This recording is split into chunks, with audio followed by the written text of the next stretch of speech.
Salut à tous! Dans cette vidéo, on va découvrir l'énoncé et l'utilité du théorème des valeurs intermédiaires niveau terminal.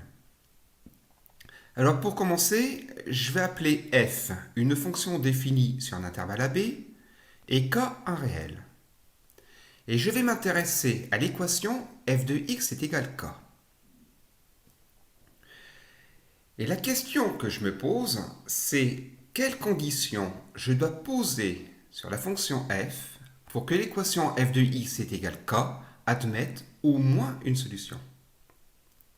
Alors en rouge, je vais tracer plusieurs représentations graphiques possibles de la fonction f. Je vais commencer par en tracer une comme exemple. Et il faut savoir que les solutions de l'équation f de x est égal k seront visualisées par les points d'intersection de la représentation graphique de f et de la droite d'équation y est égal k. Les solutions seront les abscisses des points d'intersection, ici et ici. Voilà un premier exemple. Alors, le but de cette vidéo n'est pas de chercher les valeurs des solutions, je n'ai pas l'expression de la fonction f, ce n'est qu'un croquis, ce n'est qu'un schéma, c'est un cas très général. Non, ce n'est pas le but de la vidéo. Ce que je cherche à savoir, c'est quelles conditions je dois poser sur f pour que l'équation f de x est égal k admette au moins une solution. Alors je vais faire plusieurs exemples. Premier exemple, je vais placer f de a et f de b de telle manière qu'ils soient tous les deux strictement supérieurs à k. Donc voilà pour f de a. F de b, je peux le placer ici. Les deux images sont strictement supérieures à k. Alors question, est-ce que dans ce cas de figure, l'équation f de x est égal k admettra au moins une solution? Eh bien, c'est possible. Si je trace ce type de représentation graphique, j'ai fait apparaître deux points d'intersection, donc deux solutions possibles. Mais ce n'est pas obligatoire, parce que si je trace cette autre représentation graphique, eh bien, je vois bien qu'ici, il n'y a pas de point d'intersection avec la droite y est égale k, donc pas de solution. En résumé, si f de a et f de b sont strictement supérieurs à k, eh bien, l'équation f de x est égal k n'admettra pas obligatoirement de solution. C'est possible, mais ce n'est pas obligatoire. D'une manière analogue, si f de a et f de b sont tous les deux strictement inférieurs à k, eh bien, l'équation n'admettra pas obligatoirement de solution. C'est possible, mais ce n'est pas obligatoire. Donc, je vais changer ma façon de faire. Et cette fois-ci, je vais placer f de a de telle manière qu'il soit strictement inférieur à k. Et f de b, je vais le laisser de telle manière qu'il soit strictement supérieur à k. En gros, je le fais de telle manière que k soit entre f de a et f de b. Alors, est-ce que dans ce cas de figure, l'équation admettra obligatoirement au moins une solution?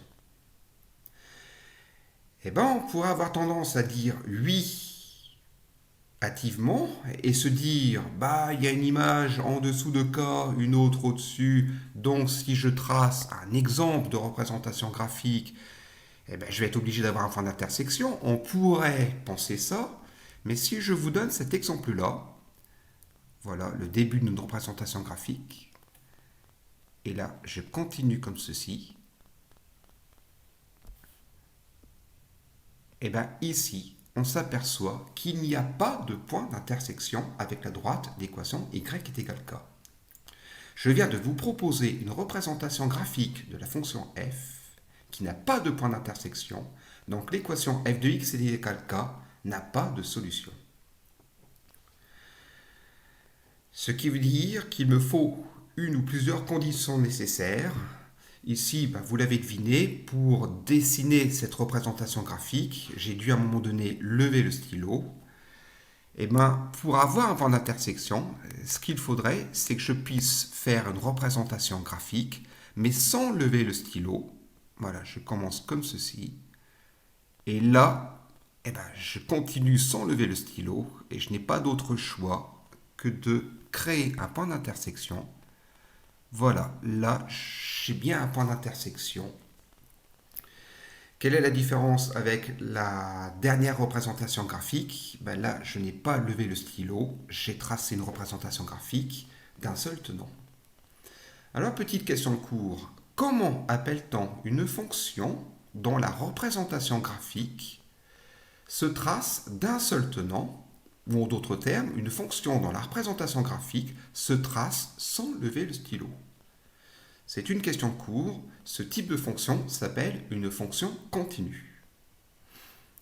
Et bien en résumé, si j'ai les deux conditions suivantes. Première condition, si k est entre f de a et f de b. Et deuxième condition, si f est continu, et bien l'équation f de x est égal k admettra obligatoirement au moins une solution. Alors ici, j'en ai tracé qu'une, mais je peux vous donner l'exemple suivant. Je peux vous tracer cette autre représentation graphique. Voilà, j'ai fait ça d'un seul tenant, sans lever le stylo. Et là, ce n'était pas une solution que je fais apparaître, mais trois solutions, puisque j'ai fait apparaître trois points d'intersection. Alors, je vais aller plus loin maintenant. Je vais me poser comme question, quelles conditions je dois poser sur f pour que l'équation f de x est égal k ait une unique solution cette fois-ci? Il me faut déjà les deux conditions précédentes, c'est-à-dire k entre f de a et f de b, ou f de b, f de a, ça dépend. Deuxième condition, il faut que f soit continu. Voilà, avec ces deux conditions, je suis sûr d'avoir au moins une solution. Mais pour qu'il y ait une unique solution, il me faut une condition supplémentaire. En effet, si je vous trace cette représentation graphique, voilà, hop, là je viens de faire apparaître un point d'intersection. Je n'en veux qu'un, donc je vais être obligé de continuer comme ceci. Et bien on s'aperçoit que je viens de tracer la représentation graphique d'une fonction strictement croissante. Et bien nouveau résumé, si j'ai une fonction f qui vérifie les trois conditions suivantes. Première condition, k entre f de a et f de b, ou f de b, f de a. Deuxième condition, f est une fonction continue. Et troisième condition, f est une fonction strictement croissante. Et bien l'équation f de x est égal k admettra une unique solution. Une remarque supplémentaire, si je trace en rose une autre représentation graphique, cette fois-ci c'est f de a qui va être supérieur à k et f de b qui va être inférieur à k, voilà. Et bien là, ce n'est pas une fonction strictement croissante que je vais devoir placer, mais une fonction strictement décroissante. Voilà. Je vous affiche à l'écran deux versions du théorème des valeurs intermédiaires. Première version, je la lis. Soit f une fonction définie sur un intervalle AB et k un réel, si j'ai les deux conditions suivantes. F est continu sur AB et k est compris entre f de a et f de b, ou inversement, alors il existera au moins un réel C dans AB tel que f de C soit égal à k.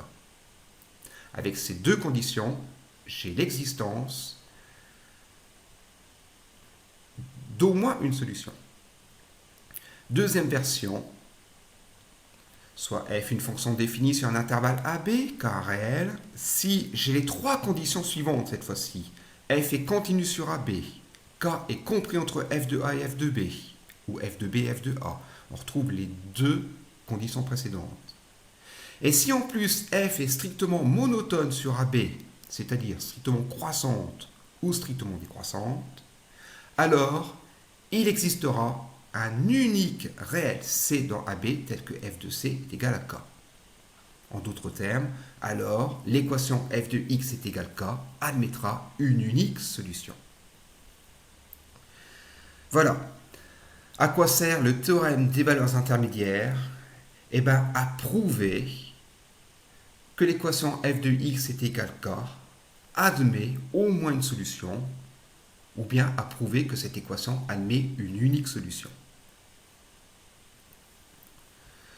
Dans une prochaine vidéo, j'expliquerai comment on applique le théorème des valeurs intermédiaires en prenant un exemple. J'ai une dernière remarque à formuler. Le théorème des valeurs intermédiaires que je vous ai affiché à l'écran, j'ai bien précisé au début de la vidéo que c'est une version niveau terminal, parce qu'en fait, le véritable théorème des valeurs intermédiaires est beaucoup plus complet et beaucoup plus pointu, mais est réservé à des étudiants de première ou deuxième année de l'enseignement supérieur. La version que je vous ai affichée à l'écran et que je vous ai expliquée dans la vidéo est la version niveau terminal. C'est la version qui est exigible cette année.